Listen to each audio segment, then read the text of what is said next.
మనం 10 TV screen మీద చూడొచ్చు. మృత్యుంజయుడిగా బయటపడినటువంటి తనను పరామర్శిస్తూ ఉన్నారు ప్రధాని మోదీ. నిన్న జరిగినటువంటి ఘటనలో మృత్యుంజయుడిగా బయటపడ్డాడు. ఈ ఒక్క వ్యక్తి మాత్రమే 242 మందిలో ఈ ఒక్క వ్యక్తి మాత్రమే మృత్యుంజయుడిగా బయటికి రావడం జరిగింది. ఆయన పరామర్శిస్తున్నారు ప్రధాని మోదీ. మనం చూసుకోవచ్చు, సివిల్ ఆసుపత్రికి చేరుకున్నారు ప్రధాని మోదీ. బాధితులను పరామర్శిస్తూ ఉన్నారు. మనం 10 టీవీ స్క్రీన్ మీద చూడొచ్చు.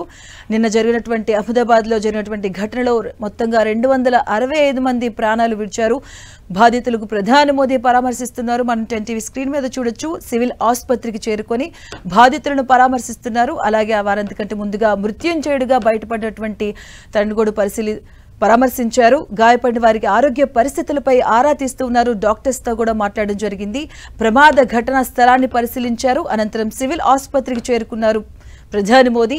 బాధితులనైతే పరామర్శిస్తున్నటువంటి విజువల్స్ మనం చూడొచ్చు. డాక్టర్స్ తో కూడా ఆరా తీస్తున్నారు. ఆరోగ్య పరిస్థితిపై కూడా బాధితులకు ప్రధాని మోదీ పరామర్శించారు. సివిల్ ఆసుపత్రికి వెళ్లారు ప్రధాని మోదీ. సంఘటనా స్థలాన్ని పరిశీలించిన అనంతరం కూడాను సివిల్ ఆసుపత్రిలో పరామర్శిస్తున్నారు. అహ్మదాబాద్ సివిల్ ఆసుపత్రిలో బాధితులకు మోదీ పరామర్శించారు.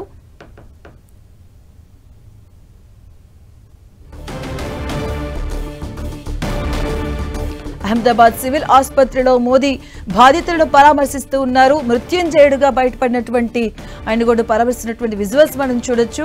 అలాగే అహ్మదాబాద్ సివిల్ ఆసుపత్రికి చేరుకున్నారు ప్రధాని మోదీ. బాధితులను పరామర్శిస్తున్నారు. అలాగే డాక్టర్స్ కూడా ఆరోగ్య పరిస్థితిని అడిగి తెలుసుకున్నారు. అహ్మదాబాద్ సివిల్ ఆసుపత్రిలో మోదీ పరామర్శిస్తున్నారు. బాధితులను ఆయన కలుసుకుంటున్నారు. వివరాలను అడిగి తెలుసుకుంటున్నారు. వారి ఆరోగ్య పరిస్థితి కూడా మనం చూడొచ్చు 10 టీవీ స్క్రీన్ మీద. అహ్మదాబాద్ లో నిన్న జరిగినటువంటి ఘటనలో మొత్తంగా 265 మంది ప్రాణాలు విడిచారు. ఇది భారతదేశ విమానయాన చరిత్రలోనే అతిపెద్ద యాక్సిడెంట్ అని చెప్పుకోవచ్చు. సివిల్ ఆసుపత్రిలో బాధితులకు మోదీ పరామర్శిస్తున్నారు. మనం చూడొచ్చు. అహ్మదాబాద్ సివిల్ ఆసుపత్రికి చేరుకున్నారు ప్రధాని మోదీ. డాక్టర్స్ కలిగి ఆరోగ్య పరిస్థితిని కూడా అడిగి తెలుసుకున్నారు.